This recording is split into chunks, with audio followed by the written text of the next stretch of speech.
এই হচ্ছে আমার শীতকালীন শশার গাছ। আপনারা দেখুন কত সুন্দর এতে ফুল এসে আছে, গাছের গ্রোথ খুব সুন্দর আছে। ছাদ বাগানে শশা চাষ করতে চাইলে খুব সহজে করা যেতে পারে। বন্ধুরা দেখুন, আমি এই টবে প্রথমে গোবর সার ভর্তি করে নিচ্ছি, তার আগে কিছু মাটি ছিল, এগুলোকে ভালো করে মিক্স করে নিতে হবে। যদি হয় একটু উনানের ছাইয়ের সাথে মিক্স করে যদি আমরা মাটিটাকে শুকিয়ে নিই তাহলে খুবই ভালো হয়।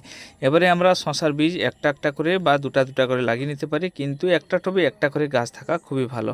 দুটো করে লাগালে যদি দুটো করে গাছ হয় তাহলে সেখান থেকে তুলে অন্য জায়গায় লাগিয়ে নিতে হবে।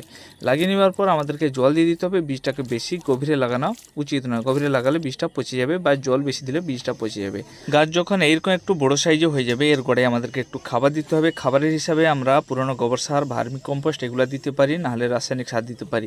এইখানে কিন্তু আমরা রাসায়নিক সার প্রয়োগ করছি। এনপিকে 10-26-26, একটুখানি সুপার ফসফেট, তার সাথে একটুখানি অ্যাগ্রোমিন গোল্ড 15 দিন আগে মিশিয়ে রাখা হয়েছিল, সেগুলো একটু একটু দিয়ে গোড়ায় জল দিয়ে দেওয়া হয়েছে। তারপরে গাছের নিচে একটু মাচা করে দেওয়া হয়েছে এরকম শুয়ে।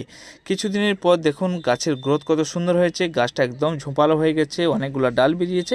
প্রত্যেকটা ডালে 3টা 4টা 5টা করে ছোট ছোট কচি শশা ধরে আছে। এইমাত্র ধরতে শুরু করেছে, যখন সবগুলা শশা বড় হয়ে যাবে তখন এর নিচে দেখতে খুব সুন্দর লাগবে। আশা করি বন্ধুরা ভিডিওটা ভালো লেগেছে। যদি ভালো লেগে থাকে একটা লাইক করবেন, তার সাথে চ্যানেলে প্রথম করে থাকলে সাবস্ক্রাইব করে নোটিফিকেশন বেলটাকে অন করে দিবেন। শেষ পর্যন্ত দেখার জন্য অশেষ অশেষ